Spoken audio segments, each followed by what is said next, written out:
샬롬. 여러분 안녕하셨습니까? 오늘 저는 요한복음 13장 23절에서 30절 말씀 본문으로 예수님의 제자입니까? 마귀의 종입니까? 이런 주제로 말씀을 드리겠습니다. 예수님께서 세상에 계실 때에 많은 사람들이 몰려온 일이 있었습니다. 남자만 5,000명이었습니다. 예수님은 그들에 대해서 관심이 없으셨습니다. 그들에게 필요한 먹을 것을 주셨을 뿐입니다. 예수님의 뜻을 따라 파송받은 70명의 문도가 있었습니다. 그들이 나가서 활동한 다음에 보고합니다. 우리가 복음을 전하는 가운데에 병든 자가 낫고 귀신이 물러가더이다라고 보고하였습니다. 우리 주님 말씀인즉 그보다 너의 이름이 생명책에 기록된 것을 인하여 기뻐하라고 말씀하셨습니다. 그 뒤로 다른 언급은 없었습니다. 우리 예수님의 관심은 제자입니다. 예수께서 직접 12명을 부르셔서 제자로 삼았습니다. 그들을 훈련시켰습니다. 3년 동안 그들 훈련받았습니다. 3년이란 시간은 날짜만 보면 보낸 것이 아닙니다. 같이 먹고 자면서 보여주고 들려주면서 훈련받았습니다. 그들이 바로 예수님의 제자였습니다. 다른 사람들도 예수의 제자라고 알고 있고 주님을 사랑하신다는 것도 본인도 알았습니다. 그리고 자신들도 주님을 사랑한다고 고백하였습니다. 누가 보아도 예수님의 제자들이었습니다. 문제는 겉으로 보기에는 예수의 제자인데 실제로는 마귀의 종된 사람이 있습니다. 이걸 뭐라고 말합니까? 변질이라고 말합니다. 변질된 것은 사용할 수가 없습니다. 변질된 음식은 사람에게 해를 줍니다. 마귀의 종이 되었는데 예수님의 제자가 된 사람도 있어요. 이는 뭐라고 말합니까? 이건 변화라고 말합니다. 변화는 발전입니다. 진정한 변화는 생명롭게 되는 것입니다. 신앙은 날마다 변화되어야 됩니다. 예수의 제자로 살면서 생각과 삶이 변화된다. 그리고 다른 사람을 변화시킨다는 것, 이게 얼마나 좋은 일인지 모릅니다. 사랑하는 여러분들, 우리는 끝까지 제자로서 변질되지 아니하고 제자의 길을 걸어가는 복된 분들이 되시기를 기원합니다. 예수 믿으면서 다른 사람들까지 변화시키는 것을 고사하고 주님을 기쁘시게 하는 게 아니라 사람을 기쁘게 하며 자신의 덕을 보기 위해서 예수의 제자가 아닌 마귀의 종된 사람이 있다는 것, 이 문제이지요. 더 심각한 것은 마귀의 도가 되어 있으면서도 자신은 충성된 예수님의 제자라고 착각하는 것입니다. 사랑하는 여러분들, 자신도 모르게 마귀의 종이 되었으면 예수의 제자로 바꿔 살아야 됩니다. 예수의 제자이면 끝까지 제자의 길을 걸어갈 수 있기를 바랍니다. 예수님의 제자였는데 마귀의 도가 된 사람이 있습니다. 바로 신약 성경의 가룟 유다이고 구약에는 사울 임금이 있습니다. 가룟 유다 그러면 무슨 생각이 납니까? 배신자. 배신자의 대명사입니다. 동물은 죽으면 가죽을 남긴다고 합니다. 사람들은 이름을 남겨야 됩니다. 그것도 영구히 기록될 만한 좋은 이름을 남겨야 되는 겁니다. 유다는 나쁜 이름의 대표자입니다. 유다란 말의 뜻은 찬양이란 말입니다. 아들이 태어나면 부모는 좋은 이름을 생각하고 이름을 짓습니다. 찬양. 결과는 뭡니까? 배신자로 끝났습니다. 색깔이 붉고 천박하면 유다 색깔이라고 말합니다. 다른 짐승들을 도살장으로 유인할 때 사용하는 짐승을 유다 염소라고 말합니다. 친한 척하면서 등에 칼을 찌르는 것은 유다 입맞춤이라고 말합니다. 찬양이란 이름 지은 부모에 대한 다른 배신이 되고 말았습니다. 그가 예수님의 제자가 되었습니다. 가룟 유다가 예수님의 제자가 되었어요.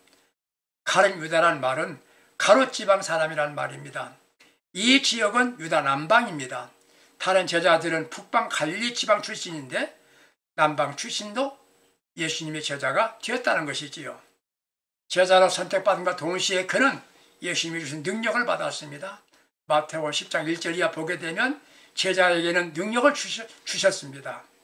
그런 제자 가운데도 초기 이단들의 주장을 논박하는 데 큰 역할을 감당했습니다. 즉 중요한 일에 사용되는 요긴한 인물이라고 평가받는 사람이란 말입니다. 그는 로마의 압제에서 이스라엘 민족의 해방을 기대하면서 기다리는 애국자이기도 했습니다. 주님의 특별한 사랑을 받았습니다. 요한복음 13장 23절 보시면 예수님의 제자 중 그가 사랑하시는 자라고 말했어요. 예수님의 품에 안기어서 누워 있습니다. 배신이란 말은 사랑하는 자가 변질되었을 때 사용하는 말입니다. 신복이다, 제자다, 그가 변질되었습니다. 바로 마귀의 종이 되었던 것입니다. 마귀가 이용하기 좋은 사람들이 있어요. 누구이겠습니까? 첫째, 머리 쓰는 사람입니다. 머리 회전이 빠른 게 가룟 유다였습니다. 신앙생활 할 때 머리로 하는 게 아닙니다. 말씀 들을 때도 머리로 듣는 게 아니에요. 가슴으로 들어야 되는 것입니다. 마음으로 듣습니다. 그때 반응은 눈으로 나타납니다. 눈에서 눈물이 납니다. 여러분들 자식 사랑하시지요? 자식을 사랑할 때 머리로 사랑하십니까? 가슴으로 사랑하는 겁니다. 예수를 믿는데 왜 힘들다고 말합니까? 머리로 예수 믿기 때문에 그렇습니다. 계산하지요. 머리로 계산하는 거예요. 어떤 여인이 예수님의 머리에 향유를 붓습니다. 옥합 곁에 향유를 부을 때 머리 회전하는 빠른 가룟 유다는 300데나리온, 노동자 3년치 연봉이 됩니다. 아깝다. 계산하고 예수 믿으면 힘듭니다. 왜 교회 나가는 시간이 많아? 헌금 횟수가 너무나 많아. 시골 사는 어떤 부인이 1년 동안 예수 믿고 헌금 횟수를 계산해 보니까 많더랍니다. 헌금이 많습니까? 아버지 하나님 주신 축복은 왜 계산하지 않습니까? 너무 머리로 믿으니까 아깝습니다. 인색해지는 겁니다. 어디까지? 마음까지, 입까지 인색해요. 감사하다는 말이 안 나옵니다. 가슴으로 사랑하고 가슴으로 예수 믿으면 시험 들지 않습니다. 가슴으로 드는 여인의 마음을 머리 쓰는 사람은 이해가 되지 않는 거지요. 반론을 제기합니다. 그리고 마귀 이용하는 사람 누구입니까? 이론가입니다. 가난한 자들에게 주었으면 얼마나 좋겠느냐. 가룟 유다가 가난한 사람 도와준 일이 있었습니까? 남이 하는 일, 자기와 관계없는 일입니다. 예수님의 머리에 사랑하는 마음으로 붓는 향유병을 같은 여인을 향하여 붓는 건 여인의 소관이고 그 자유입니다. 그런데 왜 끼어듭니까? 왜 끼어드는 것입니까? 교회를 사랑한다는 사람들 가운데 나는 교회를 사랑한다고 말하면서 왜 교회 재정을 낭비합니까? 왜 선교한다고 돈을 많이 씁니까? 라고 이유를 붙이는 분이 계세요. 그렇게 돈이 많이 있는데 왜 쓰셨습니까? 그분을 알고 보니까 헌금한 일이 별로 없어요. 우리 아낌없이 헌금한 사람들은 말이 없습니다. 드린 것으로 끝납니다. 감사하며 드렸을 뿐입니다. 내가 누구에게 돈을 주었습니다. 선물을 주었습니다. 어떻게 썼나 감사하자, 조사하자, 재조사하자 그렇게 말할 수 있습니까? 아버지께 드렸으면 드릴 것으로 끝나는 것이에요. 이런 사람들은요 마귀의 도구가 되기 쉽습니다. 이론은 필요하지 않습니다. 필요한 건 주님의 뜻을 따라 순종하는 것입니다. 헌신하는 거예요. 이게 바로 충성입니다. 명분은 인본주의입니다. 예수의 제자였습니다. 옆에 계신 주님을 향하여 여인은 자기가 가장 소중하게 여긴 향유병을 깨뜨렸습니다. 그때 뭐라고 말해야 되겠습니까? 참 잘한 일입니다. 나도 당신같이 헌신적인 마음을 본받아야 되겠습니다. 내가 저런 사람을 본받아야 되는가? 돼야 되겠다. 이게 맞는 말 아니겠습니까? 왜 가난한 사람들이 주지 허비하느냐 낭비하느냐? 예수님을 위하여 쓰려는 것은 허비입니까? 낭비입니까? 그게 제자의 할 말입니까?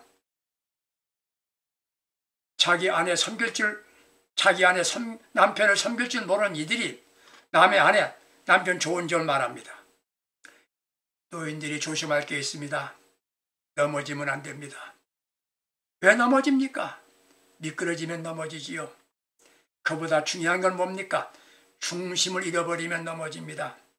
신앙생활 할 때에 항상 예수 중심, 말씀 중심, 하나님 중심, 이거 잃어버리지 않아야 됩니다.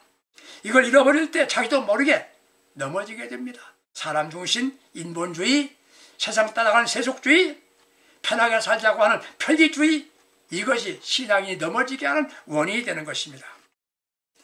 마귀를 이용하는 사람 누구입니까? 자기 주장을 강하게 하는 사람이에요. 자기가 정한 생각은 바꾸지 않으려고 합니다. 그게 자기만 갖고 있는 신념이라고 착각을 해요. 그러면서 자신은 남의 말에 흔들리지 않은 분명한 사람이라고 생각합니다. 남의 말을 쉽게 듣는 것도 문제이지만 고집 부리는 것은 더 큰 문제입니다. 코카콜라를 세계 1위 브랜드로 만든 귀재 도널드 R. 키오 회장은 별세했지만 그가 이렇게 말을 했습니다. 실패하고 싶으면 이렇게 하라. 모험은 중단해라. 입장은 절대 바꾸지 말고 자기 자신을 예부로부터 격려시키고 자신은 한치 오류도 없는 사람이라고 믿어라. 그렇게 하면 망하게 된다. 이렇게 말했습니다. 한마디로 말하면 자기 주장만 끝까지 하고 살면 망한다는 것이지요. 잘못한 것은 너희고 항상 나는 잘하고 있다는 착각을 하면 마귀의 밥입니다.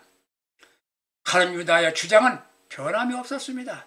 거기에 예수의 부름받았으나 이제는 자기 자신도 모르게 마귀의 생각을 하고 살게 된 것이에요. 왜 그렇게 되었습니까? 요한복음 13장 27절 보시게 되면 마귀가 들어갔기 때문입니다. 조각을 받은 후 사탄이 그 속에 들어간지라 이렇게 말하고 있어요. 그 속은 뭡니까? 가룟 유다의 마음이에요. 언제였습니까? 예수님과 함께 있는 자리였습니다. 성찬하는 자리였습니다. 내가 교회당에 있다.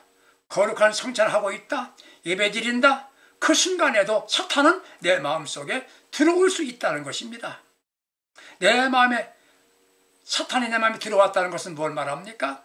내 마음의 주인이 바뀌었다는 말입니다. 예수 믿는다는 것은 예수님이 내 마음에 내 삶의 주인이란 말이에요. 주인이신 주님 말씀을 따라 살게 되었습니다. 예수님을 따릅니다. 이게 제자입니다. 이제는 이름, 명분은 예수 제자인데 실제는 마귀가 들어간 이후부터는 마귀 종이 된 겁니다. 두 번째는 뭡니까? 예수 믿고 내 마음속에 예수 믿는다고 하지만 마귀가 들어갔을 때 어떻게 해야 됩니까? 즉시 회개해야 됩니다. 항상 나는 완전한가? 아닙니다. 내 안에 예수 충만, 감사 충만, 기쁨 충만, 성령 충만 해야 됩니다. 그렇지 않으면 더 악한 귀신들이 찾아온다는 것이에요. 예수님 말씀 가운데서 마태복음 12장 43절 이하에 더러운 귀신이 어떤 사람에게서 나갔습니다. 이 귀신이 물 없는 곳을 찾아다닙니다. 쉬기를 원하는데 쉴 곳이 없어요. 그래서 전에 거하던 집을 찾아와 봤어요. 집이 깨끗하게 청소되고 수리가 되었습니다. 문제는 뭡니까? 빈집이었습니다. 주인이 없단 말이지요. 그래서 전보다도 악한 귀신 7을 데리고 와서 들어가서 거하게 되었다는 것이에요. 그 집이 얼마나 복잡하게 되었을까? 예수 믿고 회개하여 마음을 깨끗하게 되었는데 그 마음속에 주님이 안 계시다. 예수가 없다. 그러면 전보다 더 예수 믿기 힘들어져요. 강한 귀신들이 그 심령을 주관하기 때문에 얼마나 악한 마음이 되었겠습니까? 이 말은 바리새인들이 지칭한 말이지만 오늘 예수 믿고 회개했다는 이들에게도 주는 교훈이 됩니다. 마음집을 청소했으면 내 마음속에 주님이 계셔야 됩니다. 그런데 사탄이 들어와 있어요. 하는 일마다 사탄이 좋아하는 일 자신이 하게 됩니다. 문제는 그게 하나님의 일이라고 착각하고 주장합니다. 마귀가 하는 일이 무엇입니까? 하나님을 대적하지요. 믿음의 사람들을 참수합니다. 하나님의 일을 방해합니다. 경제적 이유, 현실적인 문제까지 들어가면서 신자들까지 동원하여 방해합니다. 하나님의 사업, 영적인 일 등 자신이 그게 대단한 일이라고 생각합니다.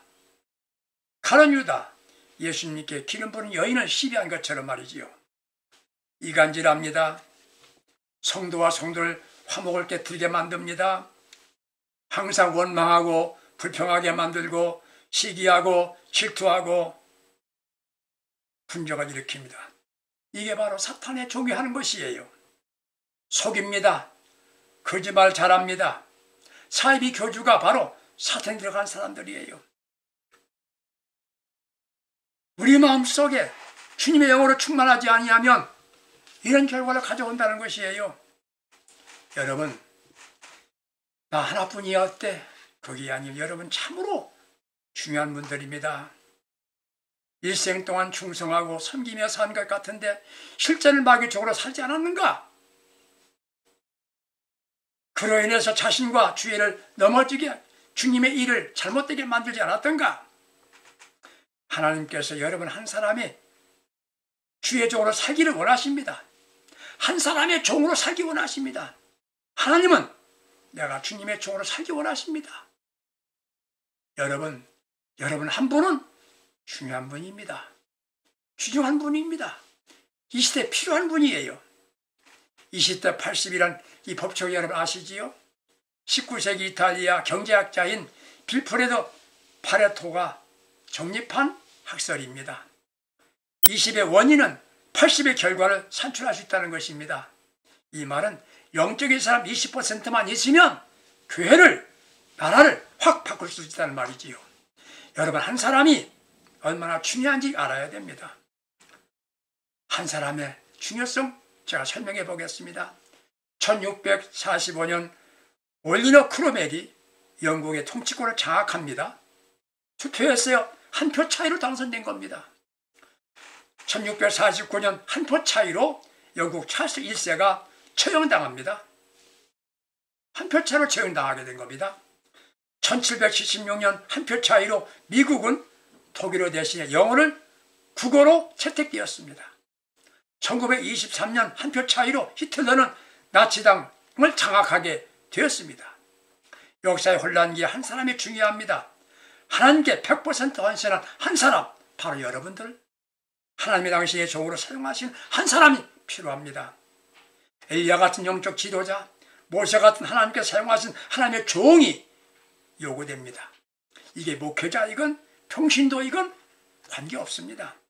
내가 잘못된 사상과 물질관을 가질 때, 시작이 잘못됐을 때, 나름대로 열심히 산 것 같은데 주님이 보실 때 주님의 종으로 살지 못하고 마귀의 종이었다. 얼마나 비참한 일입니까? 돌이킬 수 없는 불행한 사람이 되는 것이에요. 우리는 예수 이름을 높이면서 부르고 열심을 다했는데 주님 만났을 때 주님 뭐라고 하실까? 생각 좀 해보시며 사시기 바랍니다. 나는 하나님 목적대로 살고 있나? 내 마음대로 살고 있지는 않은가? 열심히 필요한 게 아닙니다. 목적이 중요합니다. 방법이 필수가 아닙니다. 주님 뜻대로가 핵심이어야 됩니다. 주님께로부터 부름을 입었는데, 제자라는 이름을 가졌는데, 주님의 사랑을 받았는데, 그럼 진짜 신자인가? 진짜 예수님의 제자인가? 마귀에 쓰임받는 마귀 종이 아닌가? 기도하면서 깊이 생각해 보시기 바랍니다. 매여 있다면 종입니다. 집에 매여 있으면, 시간에 매여 있다면 시간의 종이 되지요. 물질에 매여 있다면 물질의 종이지요. 마귀가 좋아하는 일을 하고 있다면 그게 직책과 관계없이 마귀 종입니다. 여러분이 성직자입니까? 묻습니다. 하나님의 성직자여야 됩니다. 마귀의 성직자가 아니십니까? 지금 하고 있는 일이나 계획된 일들이 하나님이 기뻐하신 일인가? 깊이 기도하며 생각해 보십시다. 우리 마음속에 성령 충만, 말씀 충만하셔야 됩니다. 모든 일의 우선은 하나님의 일로 정해야 됩니다. 내가 아무리 원하고 되고 싶어도 주님이 원하시지 않으면은, 아버지 기뻐하지 않으면은 과감하게 거절할 수 있어야 됩니다. 자신의 목적과 내 뜻은 없습니다. 오직 주님의 뜻대로, 주께서 원하시는 대로 심부름만 하려고 하면 하나님의 능력과 권세와 물질 다 주시는 것입니다.